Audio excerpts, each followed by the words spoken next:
Bonjour à tous, je suis Régine Labrosse et je suis en compagnie de Jacques Ferber. Bonjour Jacques. Bonjour Régine. Nous sommes en ce moment même à Paris pour un séminaire absolument exceptionnel de Martin Latulippe et j'ai eu le grand plaisir de me retrouver de nouveau face à face avec Jacques, une personne que j'apprécie beaucoup. Tu sais Jacques que justement une des choses moi qui m'interpelle beaucoup et qui fait que je me réalise maintenant, c'est d'accompagner des femmes à passer cette fichue crise de la quarantaine comme elles l'appellent, mais j'essaie justement de changer cette perception parce que c'est un véritable cadeau. C'est le moment où on t'attend plus pour faire certaines choses et c'est le moment où finalement à la quarantaine, cinquantaine, à cette crise, tu peux aller vraiment chercher ce qui est en toi et te réaliser. Qu'est-ce que tu peux dire, toi, par rapport à ça ? Quel est le message à ces femmes, sachant qu'il y a, dans ce brouillard, il y a une perte de confiance en soi, il y a une perte de beaucoup de repères et très souvent une très profonde solitude. Alors, ce qui se passe à ce moment-là, c'est qu'en fait, vous allez entrer dans un autre voyage. Dans le premier voyage, c'est le voyage vers le soleil, standard, on grandit, c'en est mieux. Et là, il y a quelque chose d'autre qui va se passer, c'est l'ouverture à quelque chose qui est plus grand que vous.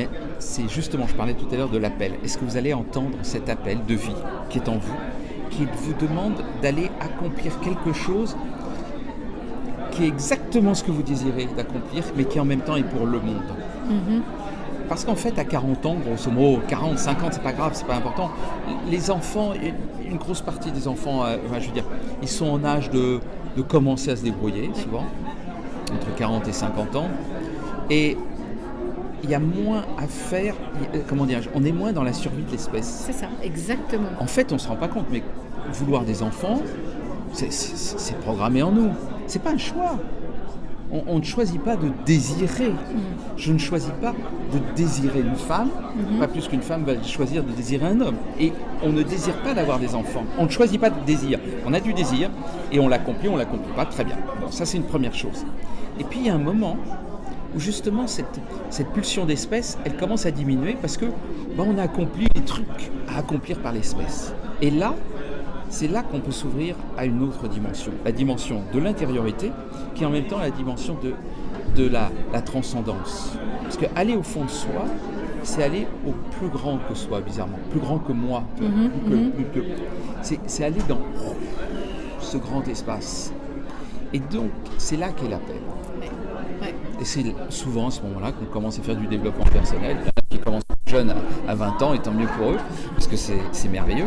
Mais c'est souvent à ce moment-là parce qu'on se dit, mais tiens, il y a un truc bizarre, il y a quelque chose, il y a un autre appel.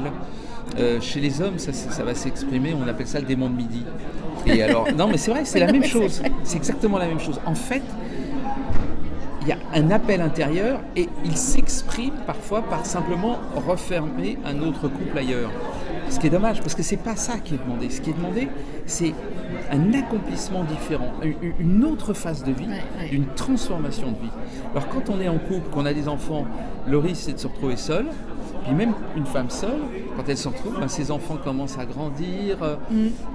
À 16 ans, si on a des enfants de 16, 15 ans et plus, ils ont leur life, ils ont leur vie, ils rentrent, ils ont encore besoin de nous, mais ils rentrent pour nous dire au revoir, je vais aller voir ma telle, ma copine, mon machin.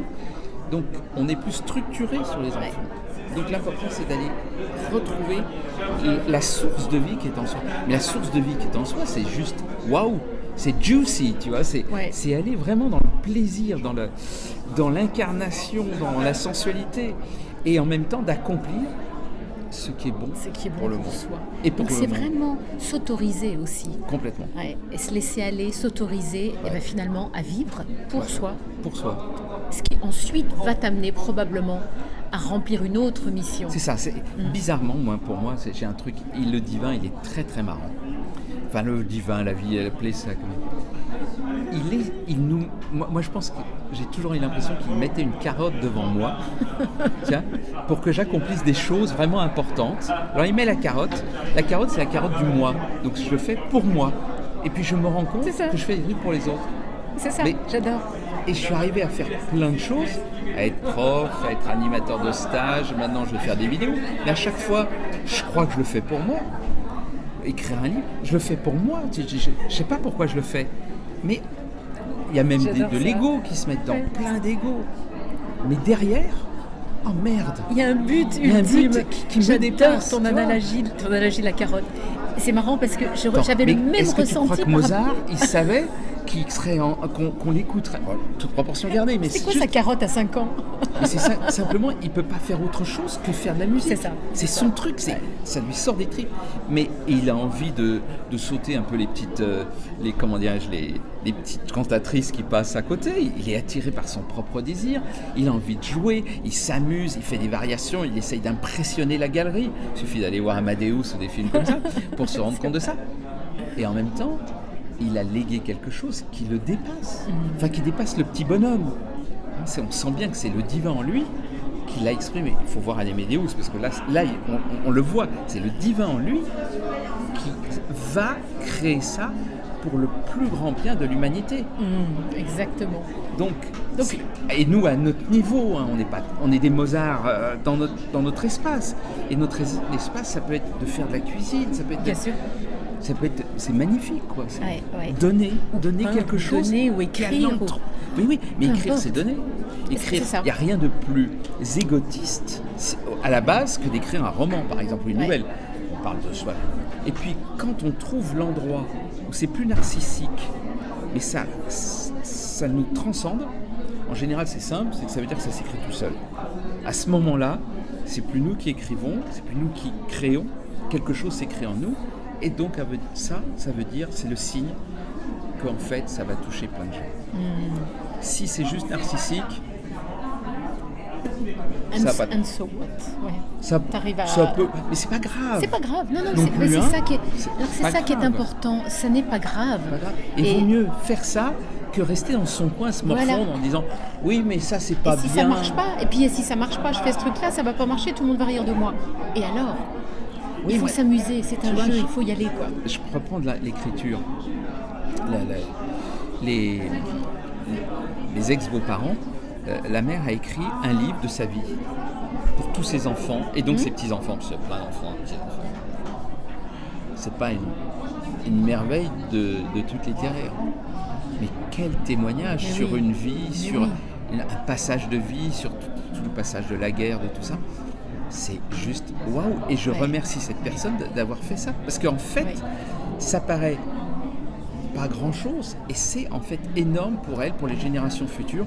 Peut-être que dans quelques années, dans quelques décennies, ça sera quelque chose de magique, on ne sait pas. C'est une graine qui a été donnée pour ses enfants, qui vont germer pour ses enfants et qui peut-être sera pour des générations futures. Exactement. J'ai exactement la même expérience avec mon papa qui a écrit un seul livre dans sa vie. Pareil, c'est la même chose. Il se circule des petits-enfants qui ont maintenant des enfants. Et c'est le livre de la famille. Et finalement, ça, c'est devenu un ancrage de tout cet amour, toute cette histoire de notre arbre généalogique autour de ce livre qui est l'histoire de papa. C'est pas une œuvre digne de Goncourt, c'est pas du tout, mais c'est hyper beau dans la signification et dans la transmission de ce que ça nous donne à tous.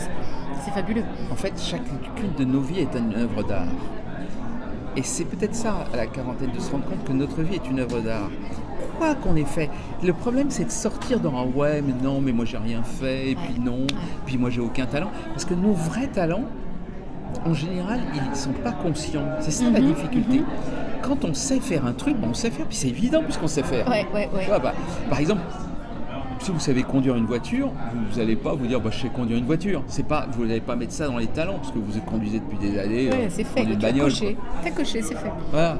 Si vous savez faire la cuisine, je parlais de faire la cuisine, tas de choses. Si vous savez aller mettre en contact des personnes les unes avec les autres, c'est un art. Et moi j'admire parce que moi j'ai du mal à aller vers les autres. Comme ça, naturellement. Dès qu'on vient, c'est « Ah, waouh, super, merci, je t'accueille ». Oui, là l'échange se crée déjà. D'aller vers, c'est un petit peu plus difficile.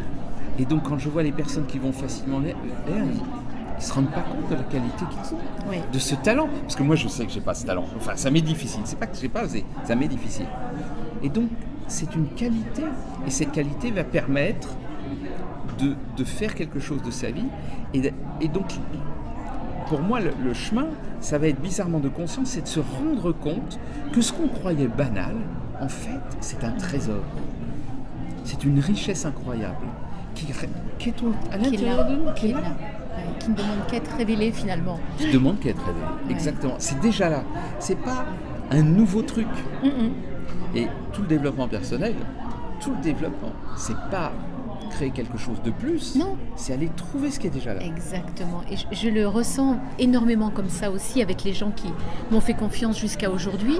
C'est un accompagnement. J'ai l'impression que je prends la main et on fait un bout de chemin ensemble et on monte la montagne pour ensuite voir ensemble le soleil. Et après, hop, c'est bon quoi. Voilà. C'est bon. C'est ça. En tout cas, Jacques, merci beaucoup. C'est toujours des moments délicieux de partager avec toi. Merci à toi. J'adore moi ces petits moments de comme ça, de petite bulle, voilà. Une petite bulle très pleine d'inspiration. Donc allez vers votre soleil, tout est en vous. Il faut que ça ne demande qu'à être révélé. Si vous avez aimé cette vidéo, partagez-la. Et puis on se revoit très bientôt. En tout cas, merci beaucoup. Au revoir. Merci. Au revoir. Au revoir.